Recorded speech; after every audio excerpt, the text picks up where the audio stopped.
Bonjour à tous et bienvenue pour ce nouveau test. Aujourd'hui, on va parler d'AudioSense avec cette fois-ci les AudioSense DT600.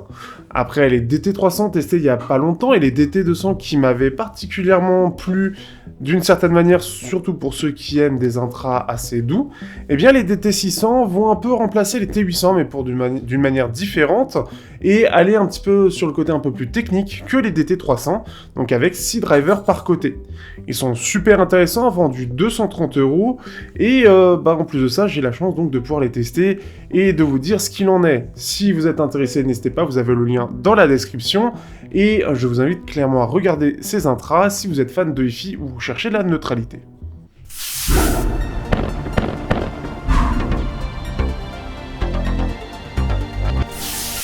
Au niveau du design, ces intras sont vraiment très jolis, je trouve.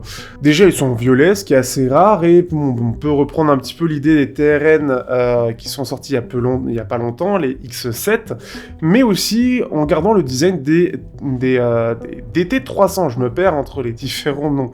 Donc les DT300 gardent le même design, du couleur violette, avec cette même faceplate, ce même avant qui est assez joli, avec ses feuilles d'argent, et toujours du MMCX en termes de connectique. Le câble toujours de même qualité, donc on a vraiment un câble vraiment sympathique, qui est vraiment aussi, qui est doux, qui se plie facilement, bref, il n'y a pas grand chose à dire dessus. Par contre, ça reste quand même des intras qui sont un peu imposants, donc ceux qui ont des petites oreilles, ça aura peut-être du mal à rentrer correctement dans l'oreille, surtout autour et pas à l'intérieur, donc ce qui fait qu'ils sont un peu larges par contre. Ce qui est bien, je trouve, c'est toujours ce côté résine qui est présent, ce côté transparent, ce qui fait qu'on peut admirer un petit peu la configuration des 3 voix et donc des 6 drivers. Et la petite chose au niveau des écouteurs, enfin des embouts, vous avez beaucoup de choix. Mais par contre, on va en parler après sur la qualité sonore, puisque c'est un impact. C'est un peu le même problème que sur les DT300. C'est-à-dire que le problème étant que si vous avez un conduit qui ne sait pas très bien gérer la pression, vous allez très vite la sentir. Alors, avec des embouts en mousse, ça peut régler le problème, mais ça a un impact sur la qualité sonore. Vous avez aussi les embouts, alors ce que j'appelle les noirs colorés, qui eux, en fait, sont colorés à l'intérieur, qui permettent d'éviter un peu la pression. Sinon, vous avez les embouts KBR, les KBR 10 notamment, j'ai testé dessus, ce qui fait que ça permet d'utiliser un petit peu plus en semi-intra, on va dire, sans devoir les pousser beaucoup et avoir toute l'ampleur du son. Ce qui fait que ça dépendra un petit peu des oreilles. Moi, j'y suis sensible, d'autres non, et ça peut lourdement impacter les tests. On en parlera après dans la partie sonore, mais ce qui fait que déjà, il faut savoir ça, ce qui est un petit peu dommage, et c'est dommage de ne pas avoir repris la conception des DT200 et aussi AQ3, où clairement, ici, on n'avait pas ce problème, même au niveau des DT100. Alors, je ne sais pas ce qui a changé, mais je me retrouve avec le même problème que les DT300, mais aussi les T800, où j'avais un peu ce souci-là, et donc, avec justement des embouts en mousse, c'était réglé. Ici, on parlera après, les embouts en mousse sont pas forcément la solution idéale, mais il faut trouver les embouts qui nous correspondent. Donc clairement, ça peut être le souci, et c'est assez rare pour avoir été noté, mais c'est les rares intras qui me posent problème là-dessus. Au-delà de ça, ils valent le coup, encore une fois, on va le voir après, parce qu'ils sont déjà confortables, et parce que le son suit derrière. Mais c'est clairement quelque chose à savoir.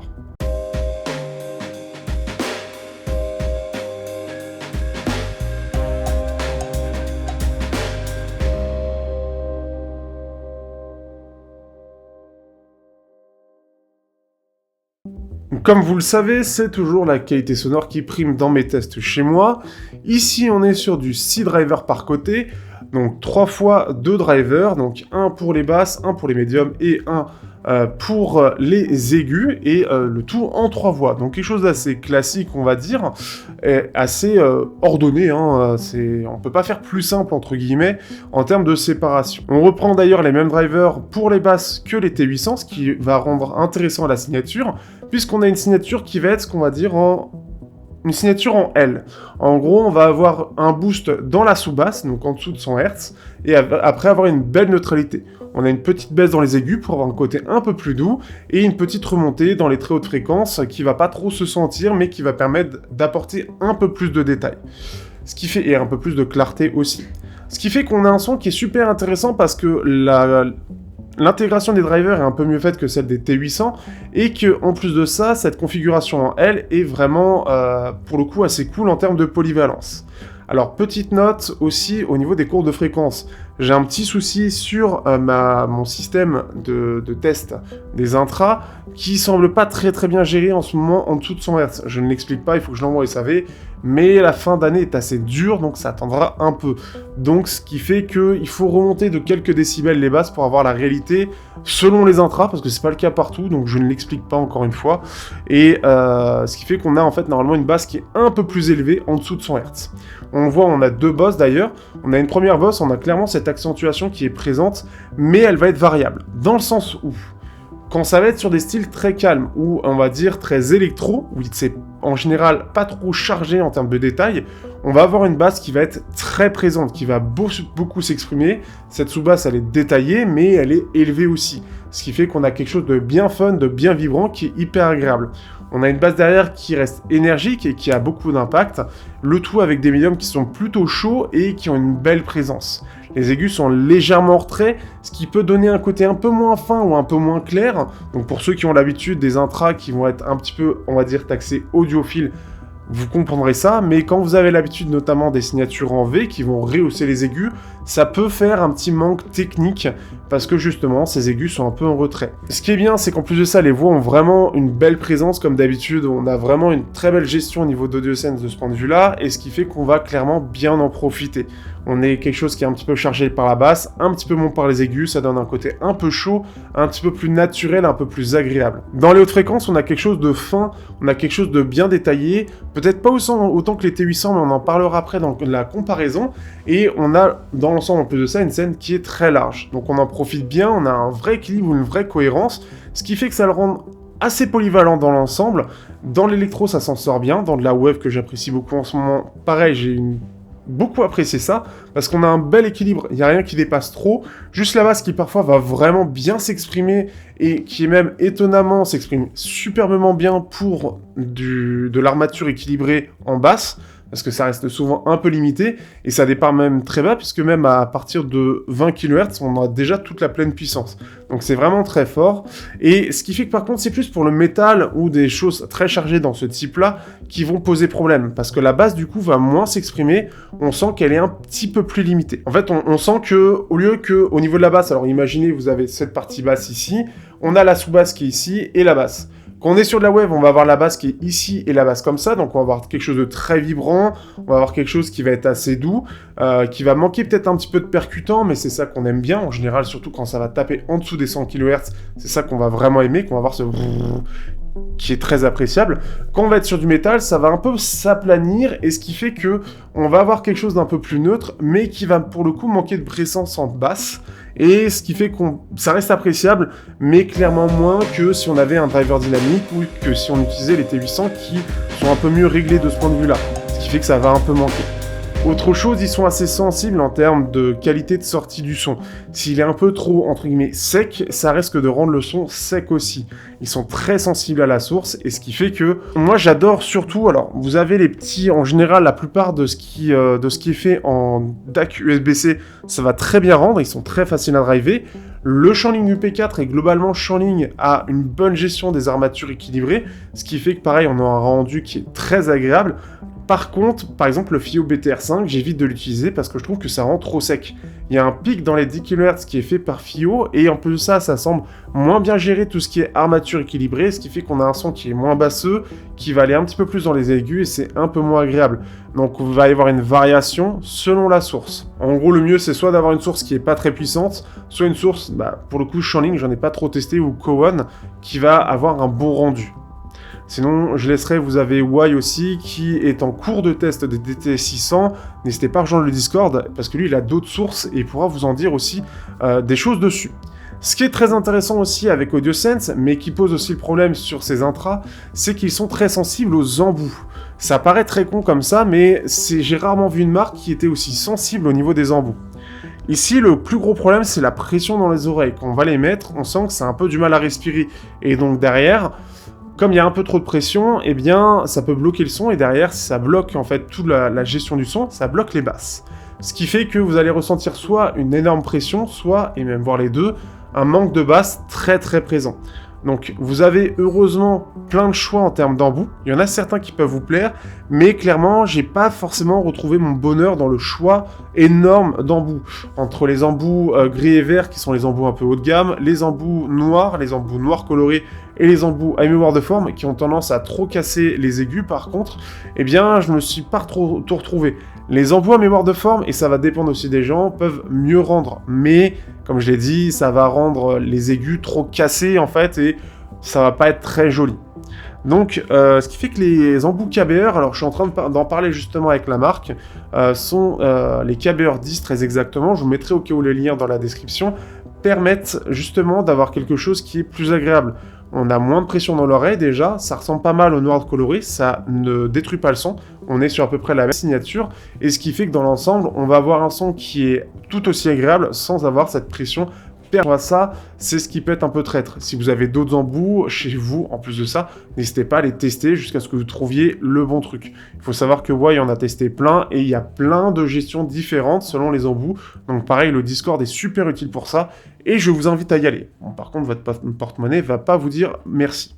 Ce qui fait qu'on va pouvoir passer maintenant aux comparaisons, pour dire un peu ce qu'il en est, et je vais essayer d'accélérer le mouvement.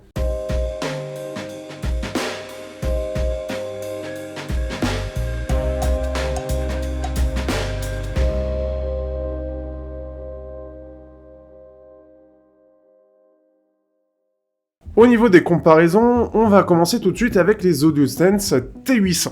Les T800 sont les anciens haut de gamme de la marque qui avaient fait forte impression à l'époque, avec une signature en V et 8 drivers. Ils sont un petit peu plus chers, parce qu'on est à 230 € et à peu près 260 pour les T800, et ce qui fait que ils ont clairement, alors on sent qu'on a la même basse, mais elle est plus élevée du côté des T800, on a aussi surtout des aigus qui sont bien plus présents.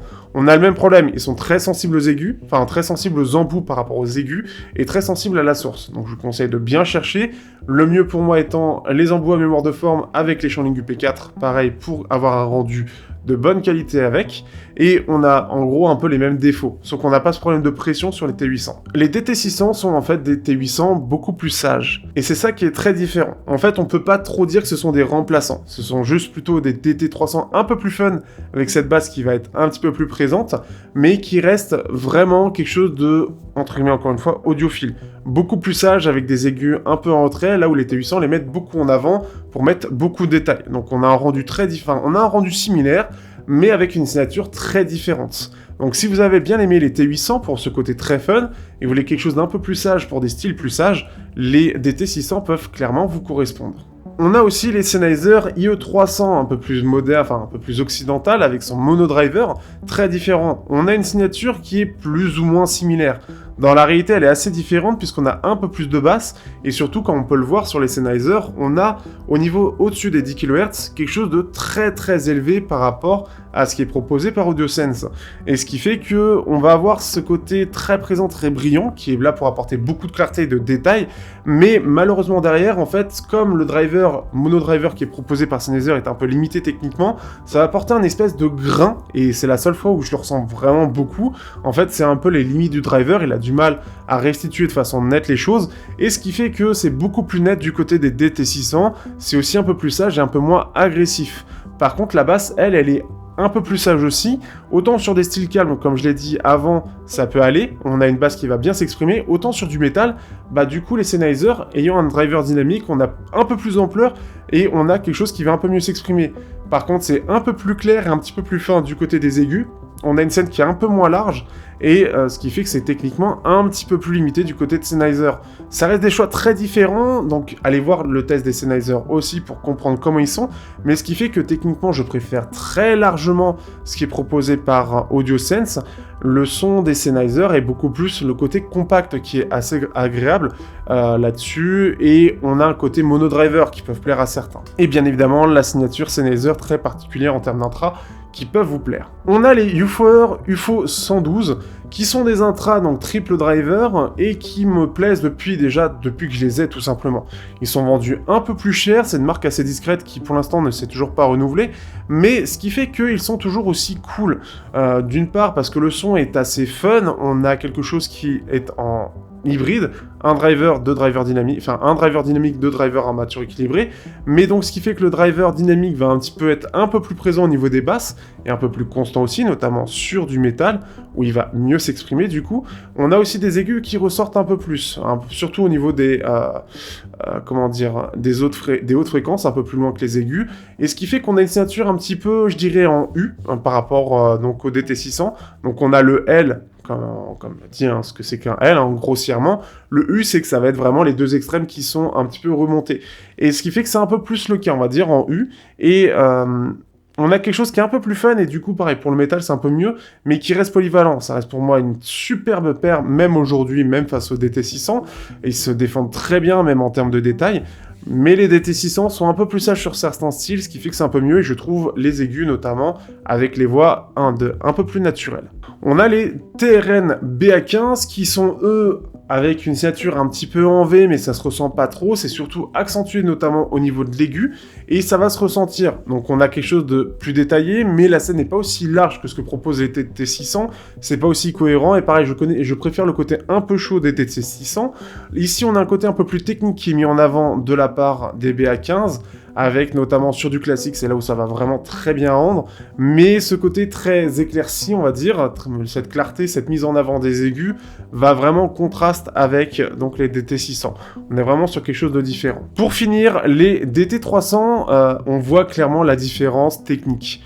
Par rapport au DT300, là où ça booste un petit peu dans les 10 kHz, on a clairement plus ce besoin, c'est ce qui est mis en avant en tout cas sur ces DT600, de mettre en avant ces 10 kHz pour avoir beaucoup de détails.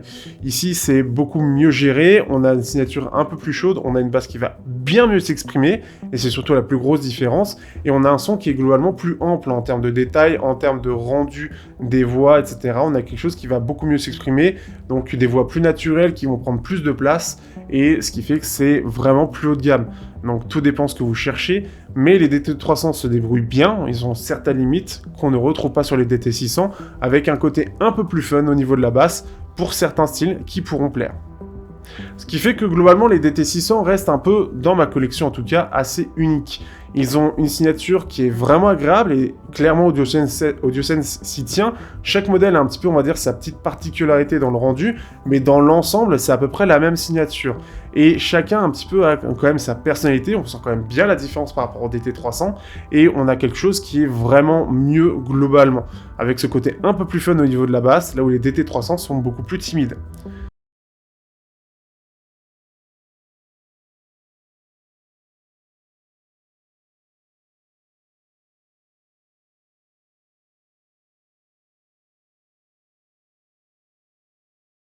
Alors, que peut-on penser donc de ces AudioSense DT600? Clairement, sur la gamme entre 200 et 300 euros, ils sont hyper intéressants. Leur signature est vraiment cool, mais elle n'est pas forcément, entre guillemets, donnée à tout le monde. Elle peut quand même plaire à beaucoup de gens, notamment sur cette basse et cette sous-basse qui est un petit peu appuyée pour certains styles, et ce qui fait que ça les rend plutôt polyvalents, mais dès que c'est un peu trop chargé, ils font un peu trop neutre. C'est là où c'est un petit peu dommage, et c'est un petit peu leur limite. Mais bon, même avec ça, on s'en sort plutôt bien, et ça s'en sort bien mieux que d'autres intras. Ce qui est assez marrant, c'est que ça arrive quand même à se mettre, pour moi en tout cas, face au UFO-R UFO 112 et au T800 qui reste en tout cas dans ces intras, cette gamme de prix très proche. En plus de ça, on a la TVA aujourd'hui, on a tout ça, ce qui fait que ça les rend un peu plus cher. Mais ce qui fait que les DT600 ont vraiment leur particularité à eux. Le plus gros défaut au final, c'est surtout la gestion de la pression et forcément la gestion sonore. La gestion de cette pression qui est vraiment le très très gros défaut, et je ne comprends pas forcément pourquoi c'est présent, là où ça ne l'était pas avant. En tout cas, AudioSense, c'est au courant du problème, et en espérant que les prochains reprennent un petit peu la conception des AQ3 ou des TT200, où c'était bien mieux géré de ce point de vue-là. Ce qui fait que j'adore les DT600, j'ai trouvé le moyen de passer au-delà de cette pression et d'avoir un son de qualité sans avoir quelque chose de désirable ou de, justement, non basseux, et ça pourra plaire vraiment à beaucoup de gens qui recherchent un produit vraiment de qualité. AudioSense est clairement tout simplement une marque qui s'assure de faire des produits actuellement toujours très réussis et qui sait apporter quelque chose de différent des autres. On sent une certaine maîtrise en termes de signature, en termes de conception, en termes de proposition de signature tout simplement, qui fait qu'on peut prendre confiance en la marque. Et je suis très content parce qu'en plus de ça, la marque est très proche de sa communauté.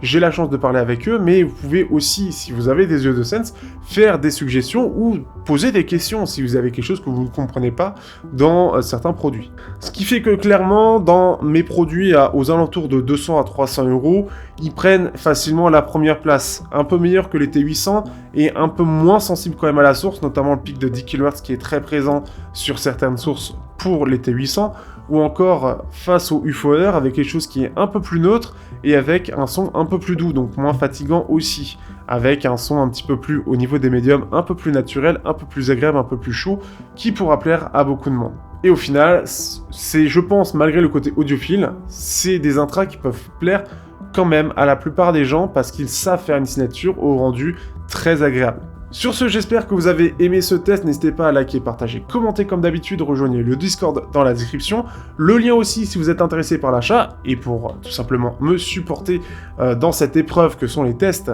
d'intra très chers, et on se dit à bientôt pour de prochains tests.